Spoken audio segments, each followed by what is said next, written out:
Hello and welcome to Lost Love Chronicles. Dear listeners, before we get started, drop a quick hi in the comments and let us know where you're tuning in from. Also, if you have any suggestions for us to make the channel better, please let us know. Now let's start with the story. I'm Eric, 34, and I've been married to Marissa for 17 years. We've got a daughter, Zara, she's 16. I work as an electrical contractor, mostly big industrial sites. Dangerous stuff, high voltage systems that could fry you in a heartbeat if you're not careful. But the pay's good. Good enough that we had a solid house in a nice neighborhood. Not luxury, but earned. Every nail, every screw, paid for with calloused hands and long shifts. That day, I was at a site about 30 minutes from home. It was sweltering sweat pouring down my back as I wrangled a set of heavy-duty circuit breakers into place. Most of the crew was on lunch break, but I stayed back, trying to finish wiring one last panel so we could run the test right after. I was in the zone, hands deep in the guts of the system when my phone buzzed in my pocket. It was Derek, my neighbor. Now, Derek and I are cool. We'll have a coffee sometimes, catch a game if we're both around. But we don't call each other not during work hours. Not ever. I answered instantly. Yo, what's up? Eric, dude, you need to get home. Right now. There was a panic in his voice I'd never heard before. My stomach dropped like I missed a step on a staircase. What's happening? Is there a fire? Is Zara okay? There's a U-Haul truck in front of your house, man. Like, a big one. 3 guys are loading furniture into it. Your wife's there, supervising. What? What are you talking about? I thought maybe you guys were moving and just didn't mention it, but it fell off. She's got a clipboard, man.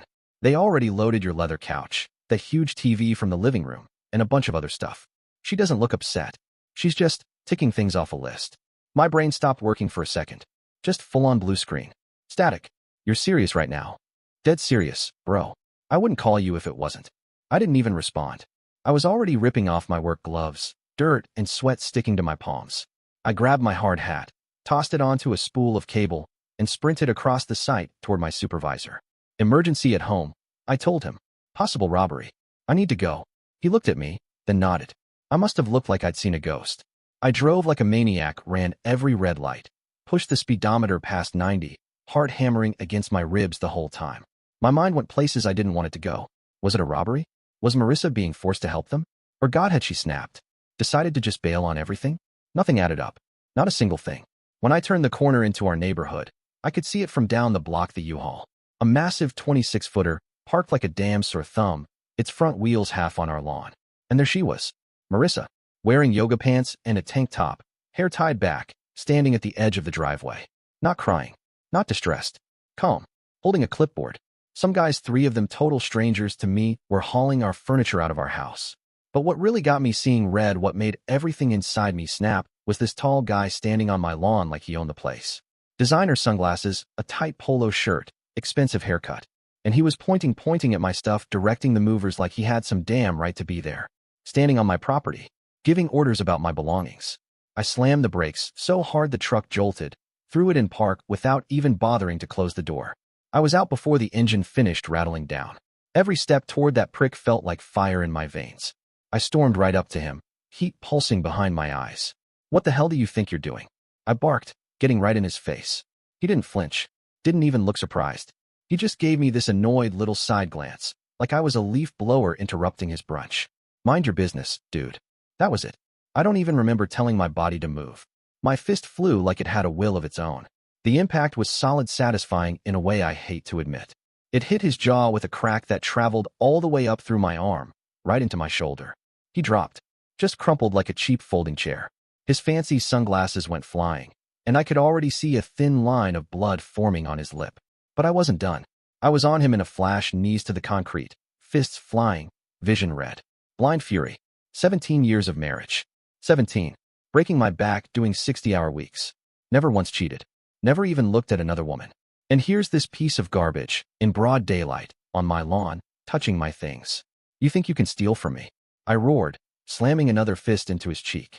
This is my house. Another punch. Then another. The movers just stood there, like statues. Not one of them tried to stop me. Maybe they thought this was above their pay grade. I grabbed the guy's shirt with one hand, dragged him up halfway, and with the other hand fumbled out my phone. I was breathing hard, heart jackhammering. There's a robbery at my house. I told the 911 dispatcher. I've got one of them subdued. Send cops now. I spat out my address and hung up. That's when I heard her voice. Eric, what are you doing? Get off him. Marissa. She was running toward me, Clipboard forgotten, eyes wide in alarm. She shoved me, and for a second, I actually lost my grip on him. She dropped to her knees beside him like some protective guardian angel, her hands trembling as she wiped blood from his nose with her sleeve. She looked at him like, I don't even know, tenderness, worry, and that's when it hit me. I backed up a step, still catching my breath. Do you know this jerk? I asked, even though every bone in my body already knew the answer. I just needed her to say it. She looked up at me. No guilt, no shame, just cold irritation, like I was the inconvenience here. Yes, she said, her voice like ice. This is Jonas. He's my boyfriend.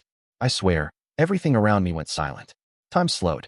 My ears rang like I'd just stepped away from a live transformer. 17 years, nearly half my damn life, and this is how I find out. I didn't think. Didn't pause. My foot connected with Jonas's ribs so hard it knocked the wind out of him. He curled up, groaning. I kicked him again, this time right on target. He let out this high-pitched wheeze, something between a gasp and a squeal that would have been hilarious if I wasn't standing in the wreckage of my life. If it weren't this situation, if he weren't that guy, I might have laughed. You're my wife, I shouted, turning on Marissa. Rage and disbelief twisted in my chest like a knot of wires shorting out. And you're moving our stuff out with your boyfriend. I threw my arm toward the U-Haul, then looked back at her. My voice cracked with disbelief. What the hell is this? You're just leaving? Taking half her stuff? Without even telling me. She stood up, brushing off her knees like she'd just been gardening instead of kneeling beside the man who shattered everything. Calm. Cold. I was going to call you after, she said. After. I didn't want a scene. Like this was just some minor hiccup. Like she wasn't lighting our entire life on fire and watching it burn. My mouth opened, but before I could even begin to wrap my head around her nerve, the flashing red and blue lights rolled down the street. 2 cruisers. Sirens off, but lights spinning. Neighbors were already gathering, porch doors creaked open. People in slippers and lawn chairs just watching the mess like it was cable TV. A big cop stepped out and immediately moved between me and Jonas, who was still groaning on the grass. What's going on here? He asked, hand hovering near his holster. I tried to steady my breathing. My fists were still clenched. I'm the homeowner, I said, forcing the words through grit teeth. I got a call from my neighbor that people were loading my furniture into a truck. I came home and found this guy. I jerked my chin toward Jonas, directing the movers. My wife apparently decided to leave me and take half our stuff without telling me. The cop turned to Marissa. Ma'am, is this your husband? She gave a stiff nod, jaw tight, still glaring at me like I was the one causing the problem. And you're removing items from the house. I'm taking my half, she said, arms crossed, like it was the most obvious thing in the world. The officer let out a long sigh and rubbed the bridge of his nose.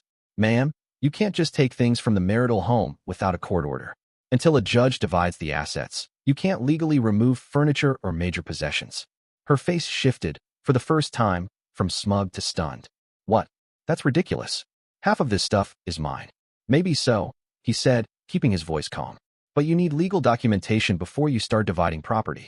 What you're doing right now could technically be considered theft. Her mouth dropped open. Theft? It's my stuff too. The law doesn't work that way, ma'am. The cop said, patient but firm. You need to go through proper legal channels. Behind him, the second officer was helping Jonas to his feet. The guy's face was already ballooning, his chin a mess of blood.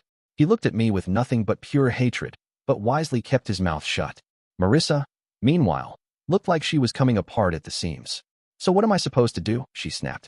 You can take your personal effects, the officer said. Clothes, toiletries, items that are clearly yours alone. But furniture, electronics, anything that could be considered jointly owned stays until the courts decide otherwise. Marissa looked at the truck, then at the officer, then at me, and I swear for a second I thought she was going to scream. She looked like she was about to explode. I can't believe this. Jonas finally croaked, his voice all twisted and nasal from the busted nose I gave him. Baby, let's just go, he said, reaching for Marissa like this was some bad date gone wrong. We'll figure it out later, baby. Baby. I saw red all over again. My hands curled into fists, and I lunged. But the cop was quicker. He stepped in front of me and grabbed my shoulder hard. That's enough, he said firmly, eyes locked on mine. One more move like that, and you're in cuffs too. I stopped, chest heaving, every muscle in my body screaming to do more. But I backed off, jaw clenched so tight I thought my teeth might crack. My vision was still swimming in red. The cops turned to the movers, who were still standing off to the side. Arms crossed like this was the best free entertainment they'd seen all week. You guys need to unload everything you've already put in the truck. Now, One of them shrugged like it wasn't his first family meltdown and started hauling the furniture back into the house. The others followed. Marissa hissed as she stomped past me toward the bedroom. This isn't over. I couldn't help myself. I barked after her. Oh, it's just getting started. After the cops left, one stayed behind just to make sure everything was returned, and Marissa only took what was legally hers. I collapsed into the living room chair, body buzzing with adrenaline and pain. I couldn't even think. Everything looked off. Crooked. Furniture at weird angles from being hauled out and shoved back in. The carpet was stained with little drops of blood where Jonas's face had met my fist. My knuckles were raw and swelling. My hand throbbed in time with my heartbeat. And my wedding ring. God, it felt like it was searing through my skin. I yanked it off and threw it on the coffee table like it had betrayed me. I was still sitting there, just staring at nothing, when I heard the front door open. Zara. Backpack over one shoulder, shoes squeaking against the floor. She stopped short the second she saw me. Dad, why are you home? Then her eyes scanned the room. The disarray. The crooked coffee table. The TV stand sitting just a few inches too far to the left. The couch slightly twisted from being moved. Her gaze landed on the blood. She looked back at me. What happened? I patted the cushion next to me. Sit down, kiddo. We need to talk. She hesitated, eyes darting around the room, then sat down slowly beside me. Her back was stiff, her knees tight together. Is everything okay? She asked, voice small. I took a deep breath. There was no good way to say it. Your mom left today, I said. She's seeing someone else. I braced for a reaction. Tears. Confusion. A storm of questions. But instead, Zara just gave a small nod. Like she'd been waiting for me to catch up. Oh, she said. You mean Jonas? My stomach dropped. All the air rushed out of my lungs. You knew about him? I asked, voice cracking with disbelief. She started picking at her nails, eyes on the floor. Yeah, Mom told me a while ago. How long? I asked, though I could barely hear my own voice. It sounded like someone else talking. She shrugged. Like 6 months, maybe. 6 months. She said he's her soulmate, Zara added, still not meeting my eyes. That they were meant to be together, but life got in the way. He had to move to Europe for work right after college, and they lost touch. She said she only married you because you were stable and would be a good provider. Those words came out of Zara's mouth like she was reading a line from a book. No emotion. No hesitation. I blinked. My throat went dry. My hands curled into fists again, not in anger this time, just helplessness. So I was just a backup plan. I asked slowly. Just an ATM machine. Zara gave another shrug like none of this was new to her. She said you were a good choice. Reliable. Nice. But she never really loved you the way she loved Jonas. It wasn't just the words. It was how she said it. Like she was commenting on the weather. As if my entire life hadn't just been ripped out from under me. As if she hadn't been complicit in keeping this secret from me all along. I could barely breathe. So, I started, trying to keep my voice even. If Jonas had never left for Europe, your mom would have married him instead. And you would have been his kid. Zara nodded, almost wistfully. That would have been better, right? My mouth opened, but nothing came out. I had to force the words past the lump in my throat. Yeah, I said quietly. That would have been perfect. Yeah, Zara repeated, with this dreamy little smile. Mom says they're soulmates. It would have been perfect. I looked away, pressing my tongue against the inside of my cheek just to stop from screaming. My jaw ached from clenching. Who else knows about this? I asked finally, voice low and tight. She didn't even pause. Grandma and Grandpa. I mean, Marissa's parents. Of course. They never really liked you anyway, she added, still casual, like she was reciting things she'd been told 100 times. My vision tunneled. She said they always thought Mom could do better. That was it. That was the final straw. 17 years. 17 goddamn years with those people. 17 Christmases. 17 birthdays. Thanksgiving dinners, family barbecues, graduation parties. Fixing their cars. Moving their furniture. Building a retirement deck with my own 2 hands. Giving, always giving. And they'd never liked me. I laughed. It wasn't a joyful sound. It came from somewhere cracked and hollow. Zara looked up finally. Dad, are you okay? I turned to her, gave her a smile I knew didn't touch my eyes. It wasn't real. Nothing felt real. I'm going to be just fine, I said. And in that moment, I meant it. Because I knew what I had to do. I was going to give them exactly what they wanted. I didn't sleep that night. I just sat in the half-lit living room, watching shadows move across the walls. Thinking. Planning. By sunrise, I knew. First stop, Maurice. Maurice and I had history. Played football together back in high school. He was a divorce shark, now the kind of attorney you called when you wanted someone wrecked. I'd rewired his entire house for free last year. He'd told me then, you ever need anything, I got you. Well, I needed something. I didn't even make an appointment. Walked into his office like a man on fire. His secretary looked up, took one glance at my face, and didn't say a word, just got up and opened his door. Jesus, Eric, Maurice said as soon as I stepped in. You look like what the hell's going on. I sat down across from him, leaned forward, and told him everything. Every brutal, ugly detail. He didn't interrupt once. By the time I was done, his jaw was tight and his hands were already pulling out forms. I need this done fast, I told him. Emergency filing. Freeze everything. Every damn asset. She tried to empty the house already. She gets the minimum allowed by law, not a cent more. Maurice gave me a sharp nod. We'll file today. I'll file for the freeze, too. This is textbook, judge'll approve it fast. He paused, looked me over. What about custody? I let out a bitter laugh, short and mean. Let her have Zara. They deserve each other. Maurice raised an eyebrow.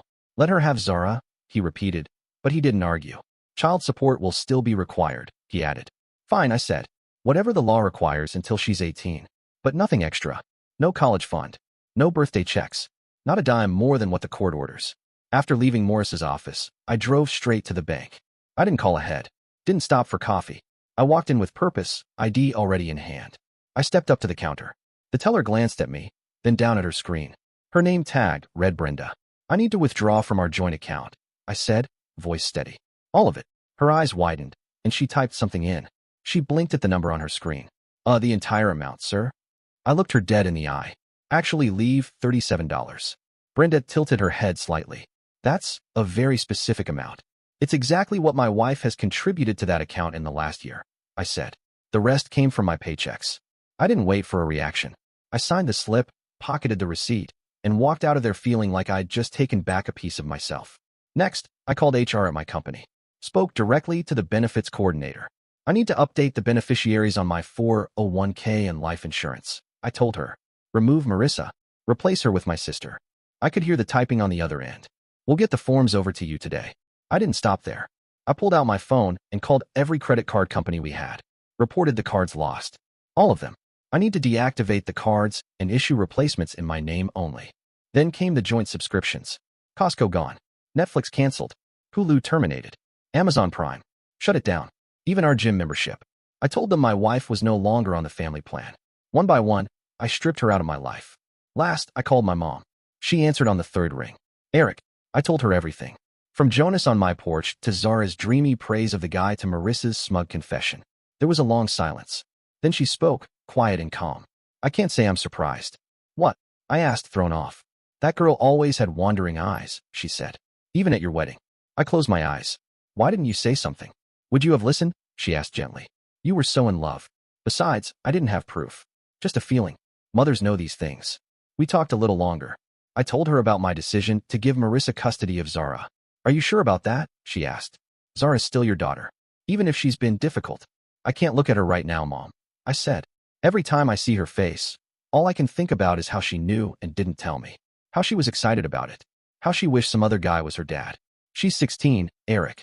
Kids that age say stupid things. They don't understand consequences. Well, I said flatly, she's about to learn. But my mom wasn't finished. If you really feel you can't handle having Zara with you, she can stay with me until things settle down. But don't make any permanent decisions while you're angry. I agreed to think about it. Maybe she was right. But right then, I couldn't stand the idea of looking at Zara's face every day. Not when she'd been part of this lie. The next day, Marissa got served. Right at the salon where she worked. Stylist chair, scissors in hand, mid-appointment. The process server I hired, I paid extra for same-day service, said she turned white as a ghost when she realized what she was getting. Which was absolutely nothing. Our house was in my name. I'd bought it 2 years before Marissa and I ever got married. My truck? Company vehicle. Registered to the business, not to me personally. Her car had always been in her name, so she could keep that. No alimony, either, since we both worked full-time jobs and made about the same. The only thing she was getting was basic child support for Zara until she turned 18. Less than 2 years away. Her phone must have been overheating from how many times she called me that afternoon. Mine sure was. 10 calls straight to voicemail. The 11th rang out longer than the rest before I picked up. What is this? She screamed the second I answered. I didn't flinch. Divorce papers, I said, calm as ice. I thought that was obvious from all the legal language. You're trying to leave me with nothing, she shouted, voice cracking. That's not how this works, Eric. I get half of everything. I laughed. Couldn't help it. You get half of what we acquired together during the marriage. The house was mine before we got married. My 401k is protected because you have your own retirement account. We make the same salary, So there's no alimony. Your car's in your name. You're getting exactly what you're legally entitled to, which, by the way, is a hell of a lot more than you deserve after hooking up with some guy behind my back for months. This isn't over, she hissed. Good luck with that, I shot back. I've got texts from Zara confirming you've been cheating for at least 6 months. A police report from yesterday when you tried to rob the house. And I've got Maurice as my lawyer who, as you know, eats people like your bargain basement attorney for breakfast. Then came the crying. Full-blown crocodile tears. How am I supposed to start over with nothing, she sobbed. After 17 years together. Don't I deserve something for all that time? You got Jonas, I said flatly. Your soulmate, right? The guy you should have been with all along. Well, now you can be together without me in the way. Isn't that what you wanted? I hung up before she could answer. 2 weeks later, we had our first court date. Maurice had filed for an expedited hearing, and the judge had agreed thanks to the evidence of her trying to clean out the house like a thief in the night. I showed up in my best suit. Clean-shaven, pressed shirt, hair combed, looking every bit the calm, competent, reasonable man.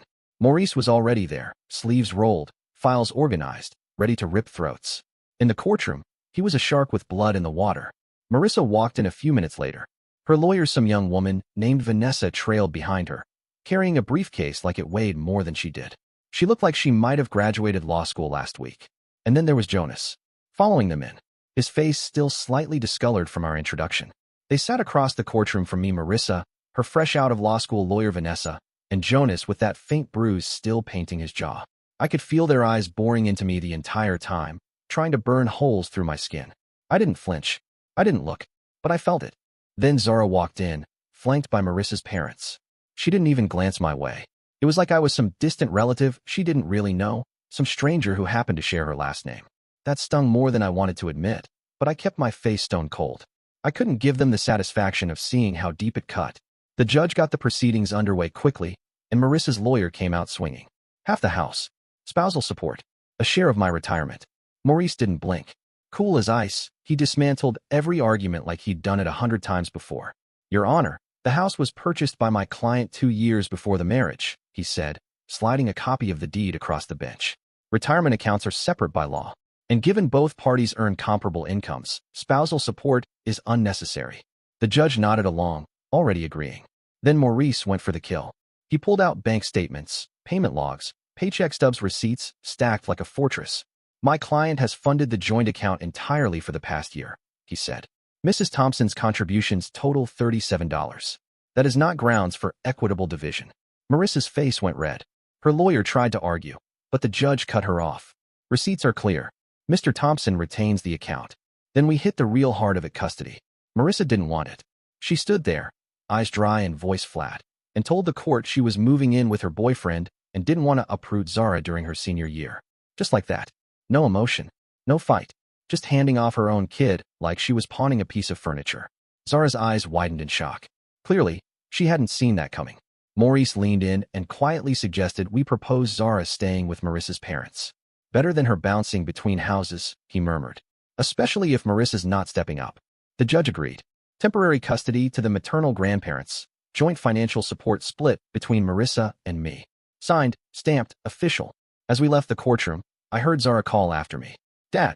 I stopped and turned. She looked smaller than usual. Not the confident teenager who'd looked me in the eye and told me her mom's affair was perfect. No, this Zara looked like a child, tear-streaked and trembling. Why don't you want me to live with you? She asked, her voice cracking. You hate me now. Something in me shifted for a moment. I looked at her, really looked at her. My daughter. My little girl, who once thought I hung the moon. But the pain was still too fresh. Too raw. I don't hate you, Zara, I said quietly. But I can't look at you right now without remembering how you kept your mother's affair a secret. How you told me it would have been perfect if Jonas had been your father instead of me. I didn't mean it, she cried. I was just repeating what Mom said. That's the problem, I replied. You believed her. You went along with it. You picked a side. And it wasn't mine. Her grandmother stepped in then, wrapping an arm around her. Come on, sweetheart. Let's go home. Zara kept her eyes on me as they led her away, still crying. And for a split second, I almost called her back. Almost. But I didn't. Maurice laid a hand on my shoulder. That was rough, he said quietly. You okay? No, I answered truthfully. But I will be. The next few weeks passed in a blur. I threw myself into work, picking up every overtime shift they'd give me. Anything to keep my hands busy, my mind off everything else. When I wasn't working, I was looking for a new place to live. I couldn't stand being in that house anymore. Every wall, every drawer, every dent in the floorboards whispered reminders of a life that turned out to be a lie. The laughter, the holidays, the late-night talks with Marissa, all of it poisoned now. So I found a decent apartment, nothing fancy but solid, about 10 minutes from work. 2 bedrooms. One for me, one just in case. Just in case Zara ever wanted to come back. Just in case I could eventually look at her without seeing betrayal. I wasn't ready to write her off completely. Despite everything, she was still my kid. Marissa tried calling me a few times. I let every call ring out to voicemail. Her messages were like mood swings on speed, raging threats, then sobbing apologies, then cold logistical messages about who got the blender or the patio furniture. I only replied to the ones that were practical, and only through text. No emotion, no small talk. About 3 weeks after the court hearing, my phone rang again. This time, it was Celia, Zara's grandmother, Marissa's mom. "Eric, it's about Zara," she said, her voice tight. My gut dropped. I stood up straight. "What's wrong? Is she sick?" "Not physically," she said. "But she's hardly eating. She barely sleeps. Her grades are dropping fast. She's devastated, Eric." I let out a sigh and rubbed my temple. Celia, she knew about the affair for months. She looked me in the eye and said she wished another man had been her father. What the hell am I supposed to do with that?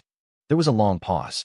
"Did you know," Celia finally said, "that Marissa told Zara she'd send her to boarding school if she ever told you about Jonas?" I sat down hard on the edge of my bed.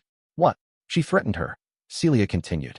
"Said if Zara ruined things, she'd make sure she regretted it. That girl was trapped between her parents, Eric. She made a mistake, yes, but she was manipulated by her mother." I stared at the floor, heart pounding. I'd been so wrapped in my own hurt, I hadn't considered Zara might have been coerced into silence. That maybe she didn't choose a side, maybe she just got stuck. "Would you be willing to talk to her?" Celia asked gently. "Really talk? I think she needs to hear from you that you don't hate her."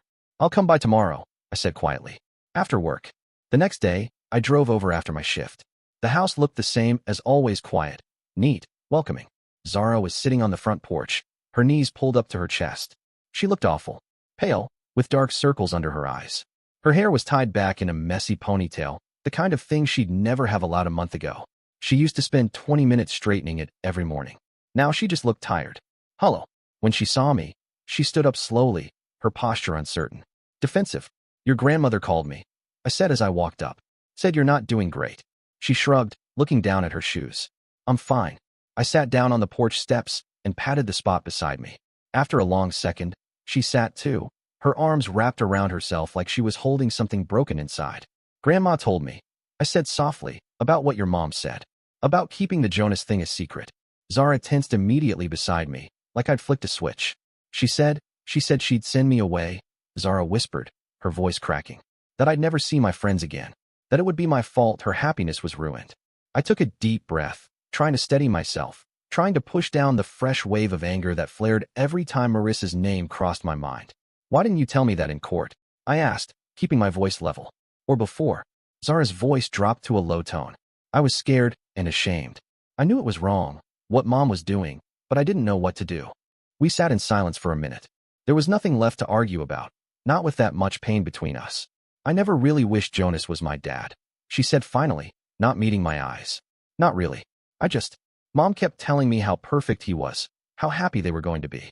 I guess I wanted to believe her, that there was this perfect life waiting for us." I let out a long sigh. "Life isn't perfect, kiddo. There's no such thing as soulmates or fairy tale endings. There's just people trying their best, sometimes failing, sometimes succeeding." She nodded slowly, wiping her eyes with the sleeve of her hoodie. "I know that now." Another pause. Then, in a voice so soft I barely caught it, she said, "I miss you, Dad." Something inside me loosened, just a little crack, just enough light to get in. I reached out and put my arm around her shoulders. "I miss you too, Zara." She leaned into me, and just like that, the wall between us crumbled. She started sobbing, full body shakes, gasping breaths. I held her close, rubbing her back, feeling my own eyes sting. "I'm sorry," she kept repeating through the tears. "I'm so sorry." "I know," I whispered. "I know you are." When the storm finally passed, and her breathing evened out, I pulled back slightly and looked at her. "How would you feel about coming to see my new apartment this weekend?" I asked. "It's nothing fancy, but I've got a room set up for you, if you want it." She looked up, eyes still wet, but now there was something else behind them, hope. Really, I nodded. "We've got a lot to work through, Zara, and it won't all happen overnight. But you're my daughter. That hasn't changed. She threw her arms around me and hugged me so tight it actually hurt. I'd like that, she whispered. I'd like that a lot. When I got up to leave, Celia met me at the door. She looked tired, but there was gratitude in her eyes. Thank you, she said softly. And I'm sorry. Bill and we should have said something when we found out what Marissa was doing. She's our daughter. We thought she'd come to her senses. I nodded. We all make mistakes trying to protect our kids. Then came the final divorce hearing. It felt more like a formality than anything else. The judge made the temporary orders permanent with only a few small changes. Zara would split her time between my apartment and her grandparents' place. She'd have the option to stay with Marissa on some weekends if she chose to. She didn't. Marissa showed up alone. No Jonas this time. She looked rough, lost weight, dark circles under her eyes. She barely said a word the whole time during the hearing. Just nodded when the judge asked if she understood the terms, like she was going through the motions without really being present. As I was heading to my truck in the courthouse parking lot, I heard her call out behind me. Eric, wait. I stopped, took a breath, steeling myself before turning around. What? She fumbled for words, her voice unsteady. I wanted to say I'm sorry. For everything. I looked at her, really looked at her, searching for any piece of the woman I'd built a life with for 17 years. But all I saw was a stranger in worn-out shoes and hollow eyes. A little late for that, isn't it? I said flatly. She looked down at her hands, twisting them nervously. Jonas left. I didn't say anything. He wasn't who I thought he was. I couldn't help it. I laughed sharp, bitter. You threw away our entire life together for a guy who bailed on you after a month. Classic. It wasn't like that, she snapped defensively. He was different than I remembered. Let me guess, I said. The fantasy didn't match the reality. She didn't respond, just looked away. I made a mistake, Eric. A terrible mistake. Yeah, I said. You did. Several, actually. She looked up then, eyes glassy, and I realized she'd been crying. Do you think? Is there any chance we could? No. I cut her off before she could finish. Not in this lifetime. She flinched. I didn't care. You didn't just cheat on me, Marissa. You lied to me for months. You manipulated and threatened our daughter. You tried to steal from me. You broke every promise you ever made to me. I shook my head. There's nothing left. I still love you, she whispered. I stared at her. No, you don't. You love the idea of me as a safety net. Now that your fantasy blew up in your face. She recoiled like I'd slapped her. That's not fair, she said weakly. None of this is fair, Marissa. Welcome to real life. I turned to walk away. He hit me, she blurted out. I stopped, but I didn't turn around. Jonas, she said. He had a temper. I never saw it before we moved in together. He'd get so angry over nothing. And one night, he just snapped. Despite everything, I felt a surge of anger rise in my chest. Nobody deserves that. Not even her. Did you report him? I asked, still facing away. Yeah, she said quietly. He's got a restraining order now. I finally turned around to look at her. Good. I'm glad you did that. At least, she said, trying to steady herself, I'm staying with my cousin right now. The salon cut my hours because I was a mess after everything. I could see where this was going. Financial help. A place to stay. Her old life back. But that ship had sailed, hit an iceberg, and sunk to the bottom of the ocean. I hope things get better for you. I said, and I meant it. But it wasn't my problem anymore. I walked away then, feeling lighter than I had in months. The divorce was final. The past was the past. It was time to focus on rebuilding my relationship with Zara and figuring out what the hell I wanted from the rest of my life. And it's amazing how much can change in half a year.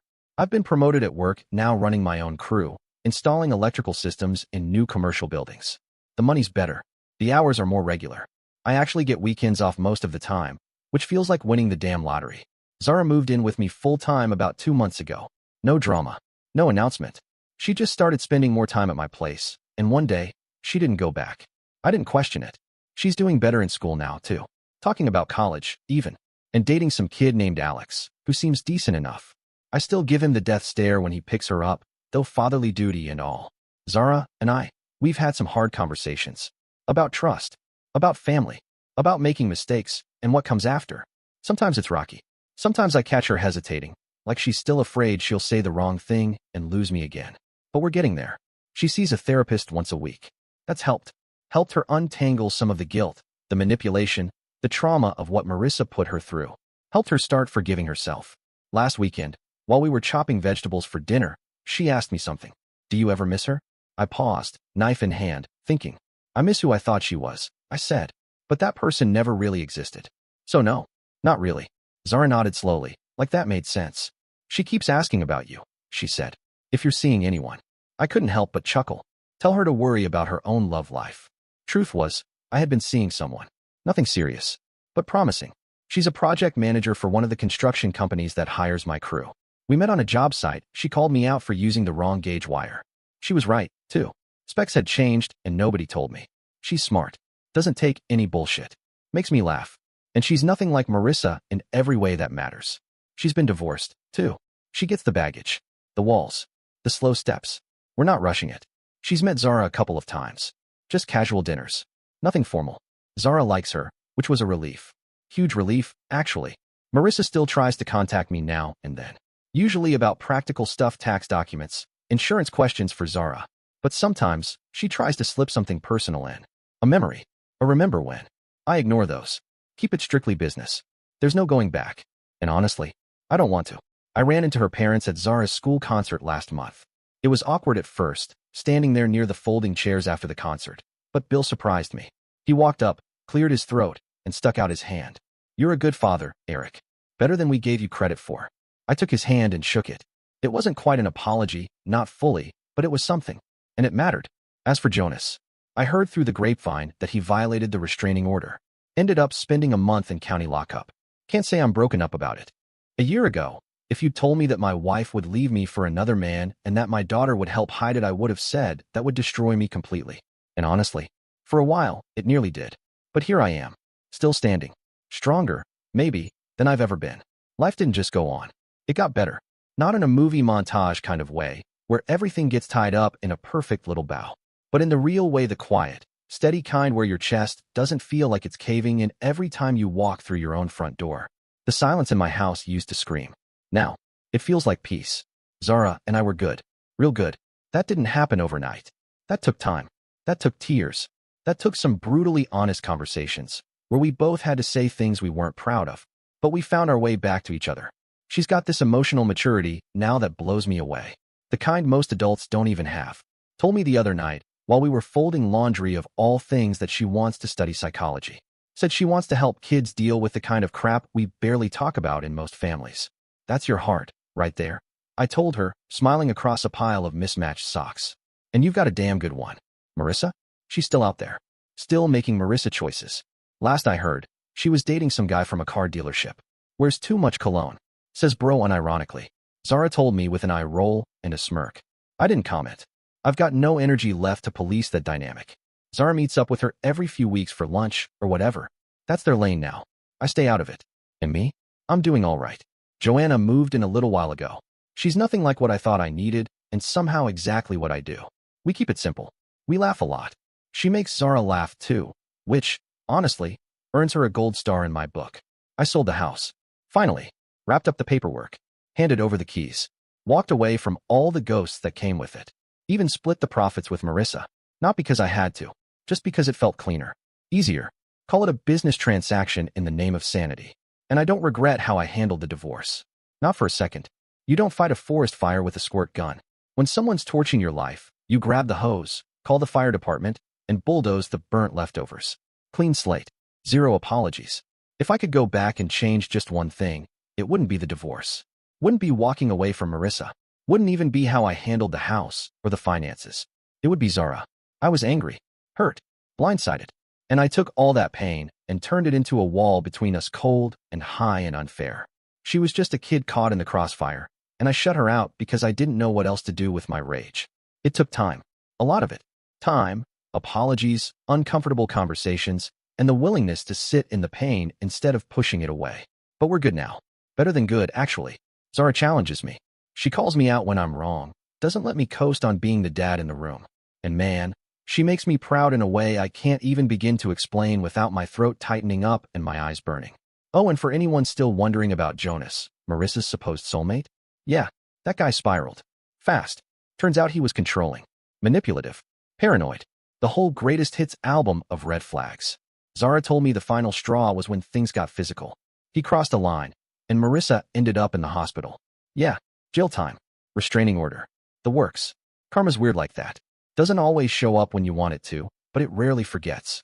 Do I feel bad? I don't know. I wouldn't wish abuse on anyone. But I also can't forget how Marissa played me. Lied to me. Gaslit me. Tried to erase me like I was some glitch in her made-up fairy tale. But here's the thing. That's on her. She built the bridge. She lit the match. She watched it fall with a front row seat and a glass of wine in her hand. And to the people who keep messaging me asking if Zara's really mine, stop. Just stop. Seriously. That girl is mine in every way that matters. And also DNA doesn't make a father. Showing up does. Every day. Through the mess. Through the silence. Through the broken glass and the rebuilding. That's what counts. Anyway, life's not a fairy tale. But I'm not stuck in a horror story anymore either. And if you're sitting in the wreckage of your own relationship right now wondering if there's a way out, there is. You walk. You rebuild. You protect your peace like it's sacred. Because it is. Catch you all on the flip. Dear listeners, please share your thoughts in the comments section below and don't forget to like, share, and subscribe.